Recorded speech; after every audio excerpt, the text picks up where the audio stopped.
भारत के स्वतंत्रता आंदोलन में अनेक नारे, गीत और प्रतीक उभरे।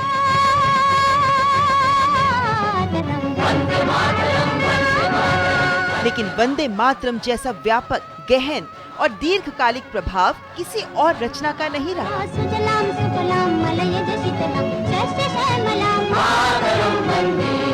स्वाधीनता संग्राम के दौरान ये केवल एक गीत नहीं था, बल्कि गुलामी के अधिकार में उम्मीद का प्रकाश था। ये वो स्वर था जिसने आम नागरिकों को आंदोलन का सक्रिय भागीदार बनाया और औपनिवेशिक सत्ता के लिए सबसे बड़ा नैतिक संकट खड़ा कर दिया।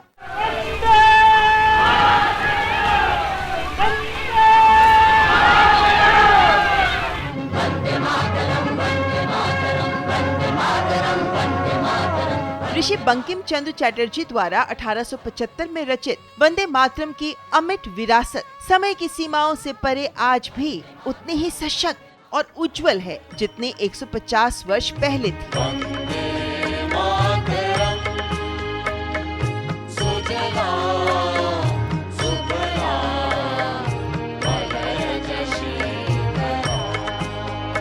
आज जब हम वंदे मातरम का गायन करते हैं तो हम केवल इतिहास की ओर नहीं देखते, बल्कि भारत की सांस्कृतिक और राष्ट्रीय पहचान के एक जीवंत प्रतीक का उत्सव मनाते हैं, जिसकी उपस्थिति समय के साथ आधुनिक भारतीय समाज के ताने बाने में गहराई से समाती चली गई।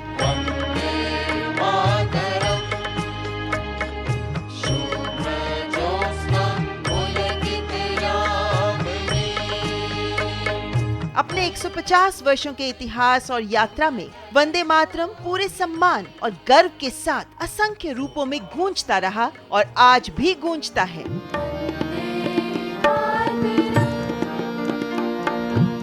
ये गीत केवल स्वतंत्रता का प्रतीक ही नहीं है, बल्कि भारत की समृद्ध सांस्कृतिक विरासत और विविधता का भी द्योतक है। ये उन बलिदानों की याद दिलाता है जिनसे इस अनूठी पहचान की रक्षा और संरक्षण हुआ। वंदे मातरम अतीत के संघर्षों और वर्तमान के साथ भविष्य की पीढ़ियों की आकांक्षाओं के बीच एक मजबूत सेतु का कार्य करता है। वंदे मातरम हमें निरंतर प्रेरित करता है कि हम और अधिक परिश्रम करें ताकि भारत को एक समृद्ध, आत्मविश्वासी और गौरवशाली राष्ट्र के रूप में स्थापित कर सके, जो विश्व के सभी देशों के बीच गर्व से सिर उठाकर खड़ा हो। वंदे मातरम का सांस्कृतिक प्रभाव तो अत्यंत विशाल है। गंगा तट पर चिनसुरा में एक मित्र के घर पर अल्प प्रवास के दौरान ऋषि बंकिम चंद्र चट्टोपाध्याय द्वारा रचित ये संक्षिप्त 2 पदों का गीत, जो प्रारंभ में उनकी पत्रिका बंग दर्शन में प्रकाशित हुआ और 1872 में आनंद मठ के माध्यम से मातृभूमि के प्रति आत्मा को झकझोर देने वाली स्तुति बन गया। 1896 के कांग्रेस अधिवेशन में गुरुदेव रविंद्रनाथ ठाकुर के द्वारा इसके गायन के बाद ये जन जन में अग्निशिखा की भांति फैल गया। बंगाल से लेकर समस्त भारत तक लोगों की चेतना को उद्वेलित करते हुए ये स्वतंत्रता का गीत विरोध का उद्घोष और भारत माता की वंदना बन गया। 7 नवंबर 1875 को प्रकाशन के 150 वर्ष बाद वंदे मातरम ने इस महान राष्ट्र के जीवन में अपना यथोचित और गौरवपूर्ण स्थान सुदृढ़ कर लिया है। भारत के 140 करोड़ लोगों के लिए वंदे मातरम राष्ट्रीय एकता और गौरव का प्रतीक होने के साथ ही स्वतंत्रता संग्राम की याद दिलाने वाला एक सशक्त स्मरण है। ये स्कूलों में गाया जाता है, गणतंत्र दिवस और स्वतंत्रता दिवस जैसे राष्ट्रीय उत्सवों में गूंजता है और युवाओं में राष्ट्रभक्ति के मूल्यों को स्थापित करता है। ये सामूहिक और साझा विरासत के महत्व को सिखाता है। वंदे मातरम।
मेरे प्यारे देशवासियों, इस सप्तधारा की दूसरी शक्ति है कृषि और फूड प्रोडक्शन,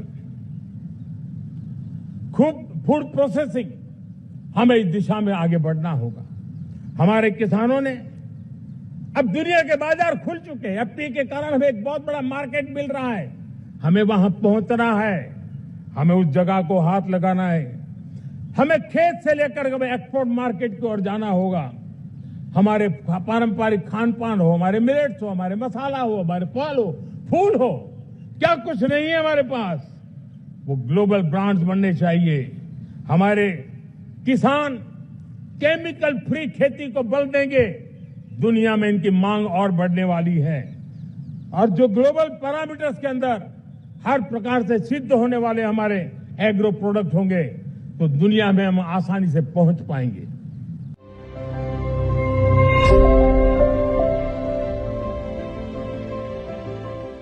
हमारे मध्यम वर्गीय परिवारों के सामने एक बहुत बड़ा बोझ बन चुका है कोचिंग क्लासेस की स्पर्धा।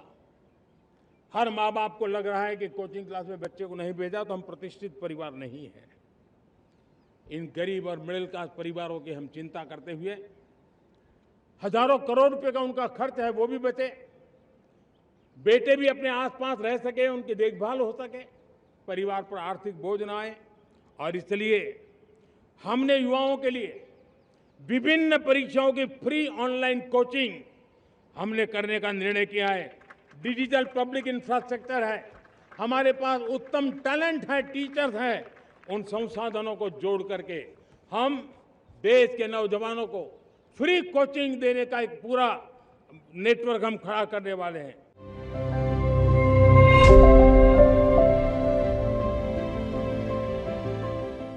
मेरे प्यारे देशवासियों,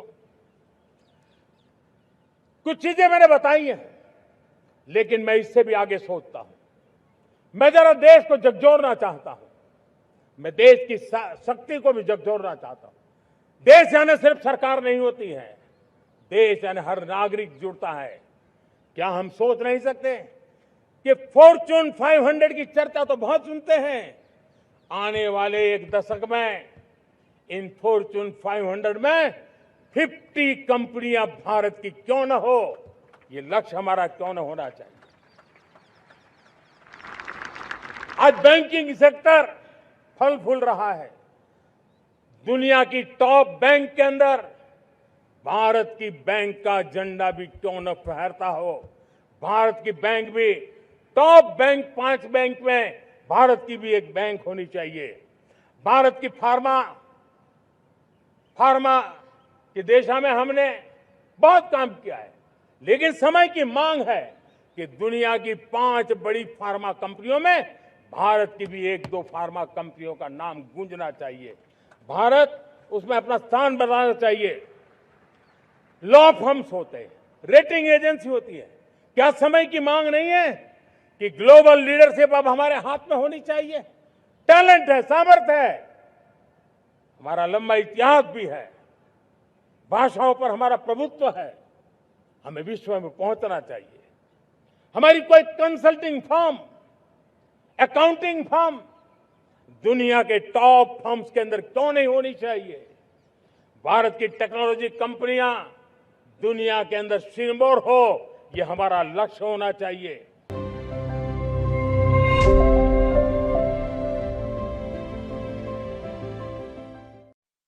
आज भारत ने भी एक बहुत बड़ा सपना देखा है, दृढ़ संकल्प के साथ देखा है। नई ऊंचाइयों को छूने के लिए देखा है। और वो सपना है जब आजादी के 100 साल होंगे, 2047 में हम विकसित भारत बना के रहेंगे। 140 करोड़ देशवासियों के पुरुषार्थ से इस लक्ष्य को हमें हासिल करना है। और जब दुनिया की सबसे बड़ी आबादी वाला देश विकसित होने का संकल्प लेता है, तो ये दुनिया की नजरों में भी हमारे साहस का परिचायक बन जाता है। दुनिया हमारी तरफ देखने का नजरिया बदलने के लिए मजबूर हो जाती है। प्यारे देशवासियों, और मैं ऐसे ही नहीं कह रहा हूं। पिछले 12 वर्ष में देश के कोटि कोटि नागरिकों ने, दलित हो, पीड़ित हो, वंचित हो, आदिवासी हो, गांव में रहने वाला हो, शहर में रहने वाला हो, गरीब हो, मध्यम वर्ग का हो, युवा हो, बुजुर्ग हो, नारी हो, पुरुष हो, उत्तर हो, दक्षिण हो, पूर्व हो, पश्चिम हो, हर किसी ने पिछले 12 साल में एक संकल्प के साथ, समर्पण के साथ देश को नई ऊंचाइयों पर ले जाने में हर प्रकार से प्रयास किया है। मैं उनके इस प्रयासों का आदरपूर्वक स्वीकार करता और उसी का परिणाम है कि इतने कम समय में 25 करोड़ देशवासी गरीबी को परास्त करके गरीबी से बाहर निकले हैं।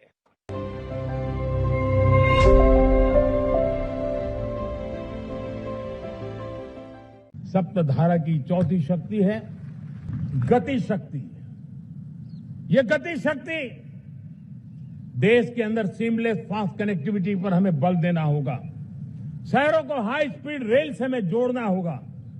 मॉडर्न हाईवे चाहिए, इनलाइन वाटरवेज चाहिए, एयरपोर्ट चाहिए, मल्टी मॉडल लॉजिस्टिक की व्यवस्था चाहिए। हमें पोर्ट को सिर्फ सामान उतारना चढ़ाने की जगह नहीं, दुनिया के शिप्स आकर के लंगर हो जाए इतना नहीं, हमें हमारे पोर्ट्स को पोर्ट लेड डेवलपमेंट ग्रोथ की दिशा में हमें आगे बढ़ना होगा।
समय हमारा है, अवसर हमारा है, संकल्प हमारा है।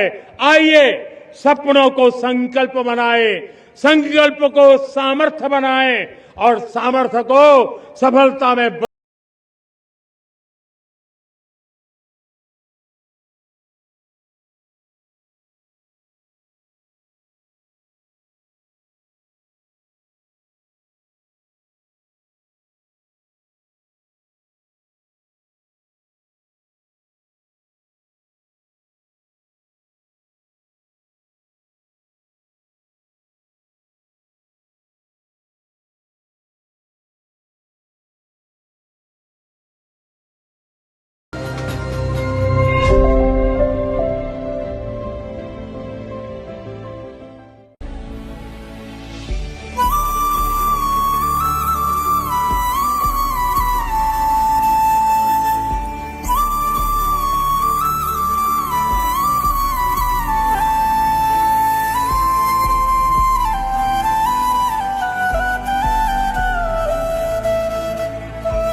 भारत ने आत्मनिर्भर होने की दिशा में अपना सेमीकंडक्टर प्लांट, बड़ा सेमीकंडक्टर प्लांट,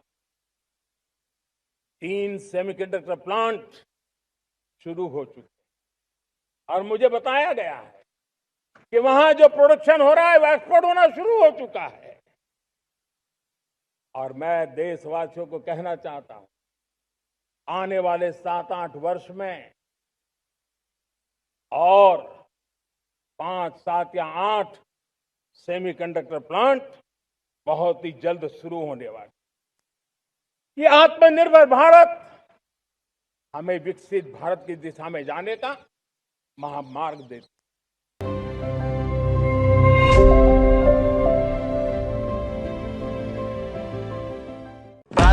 प्रलयं दुष्कृतबलयं प्रबलं प्रचलं दुर्दमनिलयं असनिपात अजस्र प्रकरं तिमिरलोकसमवाकारं गर्जिंचे पर्जन्यं घोरातिघोर दौर्जन्यम् अनवतरम् आतनिवेटा प्रमादालतसय्याता बीभत्सम् अतनि प्रतापं भीतावह समरपताकम् आग्नेयम् आग्रहनेत्रम् अंगांगं संगरक्षेत्रम् असुरं जलद्भीकरं सकल जगन्नाशकं संक्षोभम्।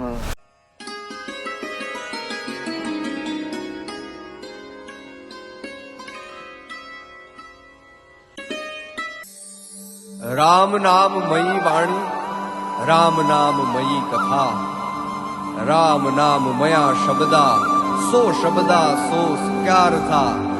राम नाम बिना वाणी, राम नाम बिना कथा, राम नाम बिना शब्दा, सो शब्दा सो अकार था।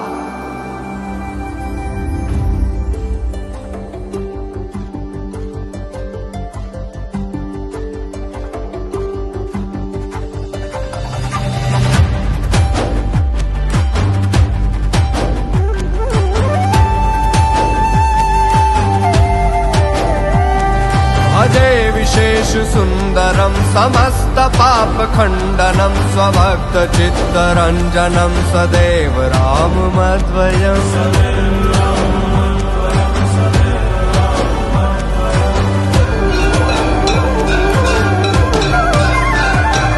जटाकलाप शोभितम समस्त पाप नाशकम स्वभक्त भीति भंजनौ भजे राम मध्वयम्।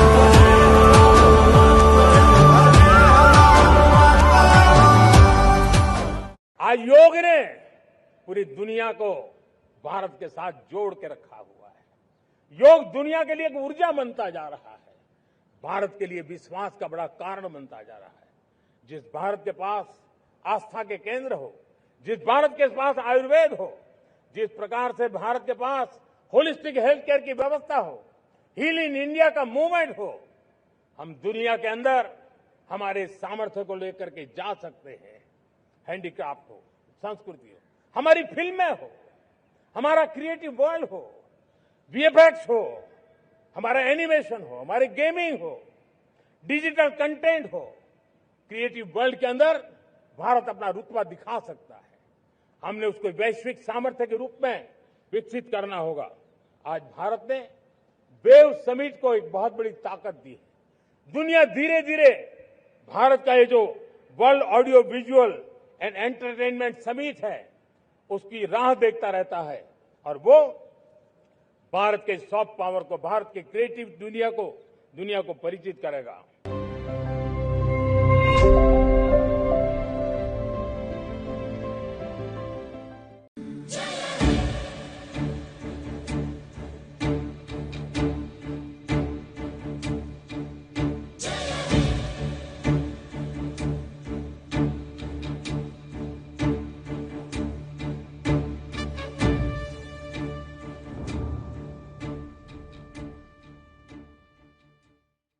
पंद्रह अगस्त को स्वतंत्रता दिवस के मौके पर हम सब गर्व के साथ तिरंगा फहराएंगे, लेकिन क्या आप जानते हैं कि तिरंगा फहराते वक्त कुछ बेसिक गाइडलाइंस का ध्यान रखना भी जरूरी है। सबसे पहला, तिरंगा हमेशा साफ और अच्छी कंडीशन में होना चाहिए। डैमेज या डिसेबल्ड फ्लैग डिस्प्ले नहीं किया जाना चाहिए। दूसरा, तिरंगा इज्जत और डिग्निटी के साथ डिस्प्ले किया जाना चाहिए, किसी ऐसी जगह या पोजीशन पर नहीं जहां उसका अपमान हो। और तीसरा, ध्यान रखें तिरंगा जिस बिल्डिंग पर फहराया जाए वहां उसे प्रोमिनेंट और डिग्निफाइड पोजीशन पर डिस्प्ले किया जाए।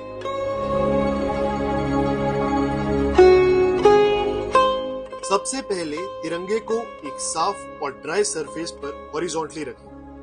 ध्यान रहे नेशनल फ्लैग कभी भी जमीन को टच ना करे और ना ही पानी में ट्रेल करे। Fold the saffron and green bands under the white band. Now fold the white band in such a way that only the Ashok Chakra is visible with parts of saffron and green bands.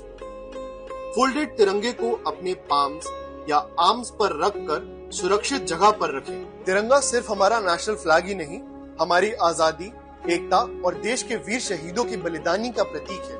इस independence day सिर्फ तिरंगा फहराए नहीं, उसका सम्मान भी उतनी ही जिम्मेदारी से करें।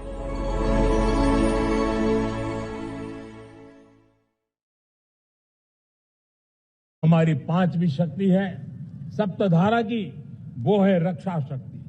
और ये रक्षा शक्ति का महत्व हर प्रकार से है। मेरे प्यारे देशवासियों, डिफेंस में आत्मनिर्भर होना अब भारत ने अनुभव कर लिया, दुनिया ने अनुभव कर लिया है। इसके बिना कोई चारा नहीं है।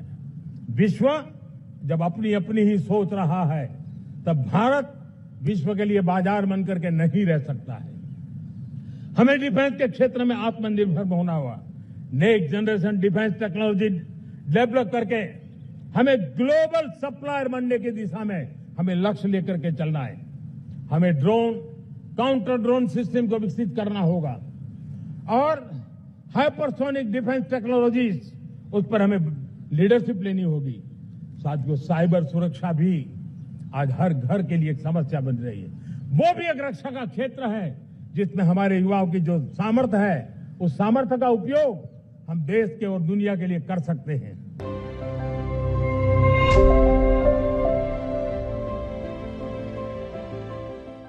हमारी सप्तधारा की छठी शक्ति है ग्रीन इकोनॉमी, ब्लू इकोनॉमी, जो ग्रीन जॉब को भी जन्म देती है।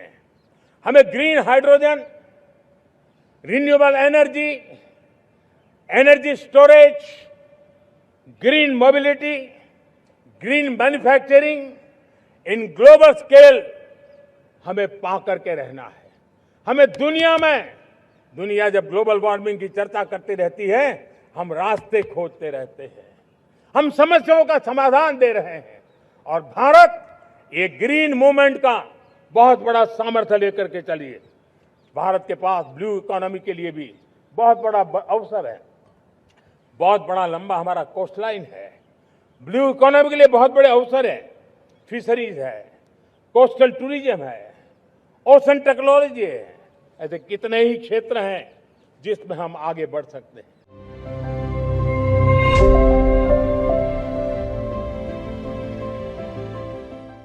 मेरे प्यारे देशवासियों, जैसे सेमीकंडक्टर की बात हो, क्रिटिकल मिनरल की बात हो, वैसे ही जिस टेक्नोलॉजी की दिशा में हम जा रहे हैं, दुनिया जा रही है, उसमें एनर्जी का महत्व और बढ़ता चला जा रहा है। अब एनर्जी के बिना भी नई दुनिया को चलाना मुश्किल है और इसलिए हमें चिप हो, एआई हो, डेटा सेंटर हो, हमें बहुत बड़ी मात्रा में बिजली की जरूरत होगी। एनर्जी सिक्योरिटी ये हमारे समय की मांग है और इसलिए हमने पहले से ही उस दिशा में एक के बाद एक मजबूत कदम उठाए हैं। एनर्जी सिक्योरिटी का एक बड़ा माध्यम है परमाणु ऊर्जा, न्यूक्लियर एनर्जी।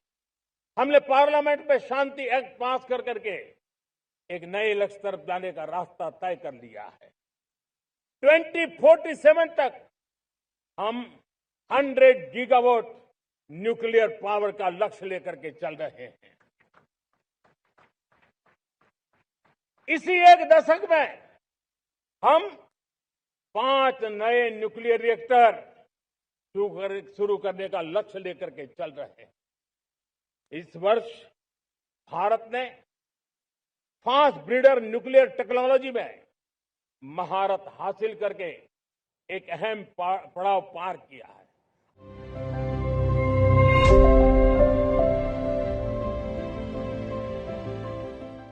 मेरी सप्तधारा की तीसरी शक्ति है टेक्नोलॉजी और इनोवेशन। मेरे प्यारे देशवासियों, आज जमाना एआई का है, क्वांटम का है, स्पेस का है, रोबोटिक्स का है, डेटा सेंटर्स का है। पूरी तरह एक नया क्षेत्र खुल चुका है और इमर्जिंग टेक्नोलॉजी ये भी हर पल हमें चुनौती दे रही है और इसलिए देश को दुनिया के लिए मार्केट नहीं बना देना, हमें इनोवेशन का हब बनना है। हमने यूपीआई और डिजिटल पब्लिक इंफ्रास्ट्रक्चर में लोहा मनवा लिया है, हमारी ताकत का परिचय करवा दिया है। अब भारत को डिजिटल पब्लिक टेक्नोलॉजी उसको भी दुनिया के कोने कोने तक पहुंचाना है। भारत को नेक्स्ट जनरेशन कम्युनिकेशन टेक्नोलॉजी में लीड करना है। मेड इन इंडिया 6G हर कोने में पहुंचे, ये हमारा लक्ष्य होना चाहिए और हमें उसमें तेजी करनी चाहिए और इसके लिए हमारा प्रयास कम नहीं होना चाहिए।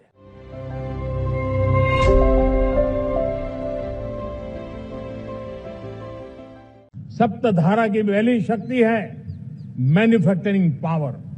मेरे प्यारे देशवासियों, हमें मैन्युफैक्चरिंग सेक्टर को बहुत आगे बढ़ाना होगा और प्रोडक्शन बढ़ाने के साथ साथ हमें छोटे छोटे पुर्जे भी बनाने हैं और बड़े बड़े प्रोडक्ट भी बनाने हैं। पूरा वैल्यू चेन हमारा होना चाहिए और उसे लेकर के चलना।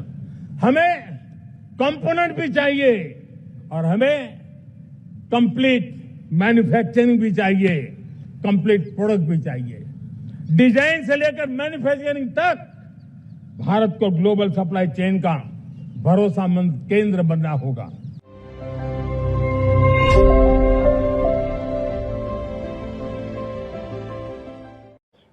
दुनिया के इन संकटों का प्रभाव हर किसी पर हुआ, हम भी अछूते नहीं। यूरिया के दाम दुनिया में 3,000 रुपया पहुंच गए एक बोरी का। आज भी हम मेरे देश के किसानों को वो बोझ सहने के लिए मजबूर नहीं कर रहे। सरकार अपने कंधों पर वो बोझ उठा रहा है और दुनिया से जो 3,000 रुपया में यूरिया का बोरा हमें मिलता है, वो हमारे किसानों को हम सिर्फ 300 रुपये में दे पाते हैं। इतना ही नहीं, डीएपी आज दुनिया में बाजार 5,000 पहुंच चुका है, लेकिन मेरे देश के किसानों को दिक्कत ना हो इसलिए 1,350 रुपए में आज भी डीएपी देने का काम हम कर रहे हैं।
आजा आजा जिंद शामी आने के तले, आजा जरी वाले नीले आसमाने के तले।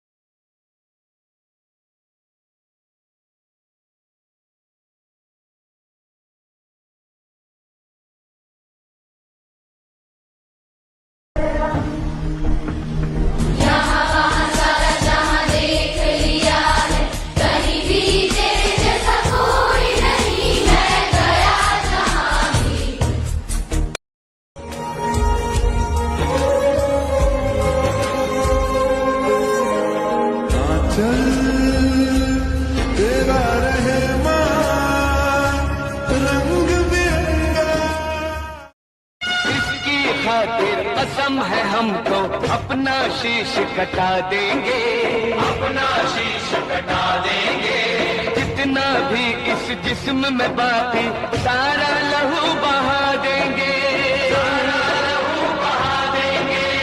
इसकी खातिर जो ठानेंगे वो करके दिखला देंगे। अपनी धरती के आगे हम सारा गगन।